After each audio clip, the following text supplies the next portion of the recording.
I didn't always know that I wanted to be an artist. It was just always something that I loved. Hi, I'm Racquelle Edralin Justo Mendiola. I'm a multidisciplinary artist. I work on murals. I am a ceramicist. I'm a painter.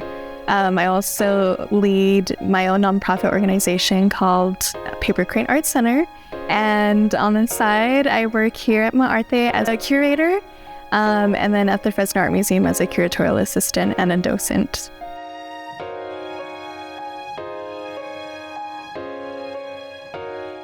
Clouds are definitely about transformation for me. They're also a gentle reminder to live in the moment because clouds are constantly changing. Once you're up there, you get in the zone. Like, oh my God, I'm 50 feet, I'm 80 feet above the ground.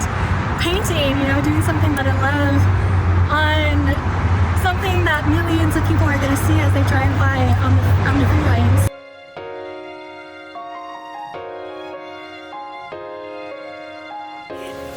So I also did this mural. Usually when we do the murals, they usually want the design to tie into one of the exhibits. I feel very fortunate to be here at the Fresno Art Museum being featured as one of the artists, let alone a local artist, right? I think it's very rare for any art establishment at a museum level to feature local talent. Even to this day, it's hard to find an artist that I really look up to that's Filipino. Coming from Hanford, very teeny tiny little town, we were probably the only Filipino family in our neighborhood, let alone our own school. And so there wasn't really an opportunity to have conversations about our culture other than, with my parents, which was, even then, it was very rare to have those conversations. Yeah, not a whole lot of influence, but I do recall very vividly my first trip to the Philippines was back in 2010. And one of the first paintings that I made coming back was of a girl, her silhouette, side profile, and then inside of her was a rice field. I do want to include more from our heritage, just so that people from our community can connect to it more and be like, hey, she's a Filipino artist. I can be a Filipino artist too if I want to.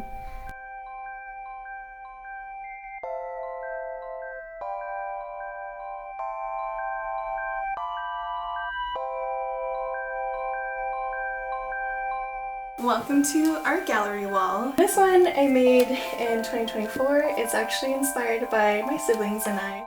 Another personal favorite, obviously, is gonna be our ultrasound. So this has a great story.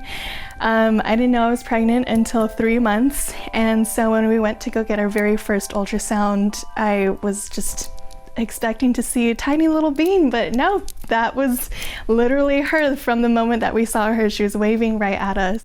Michael and I always joke about how, what if she hates art? What if she ends up becoming a mathematician? Which by all means, baby girl, if that's what you want to be, we support you. Oh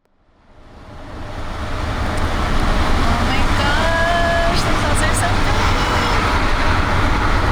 I know it's even more beautiful when it's a cloudy day. I get messages from friends, from old coworkers, who drive regularly on the 180 saying, oh my gosh, I saw your mural, or I see your mural every day on my way to work, and it's such a good feeling. I love it.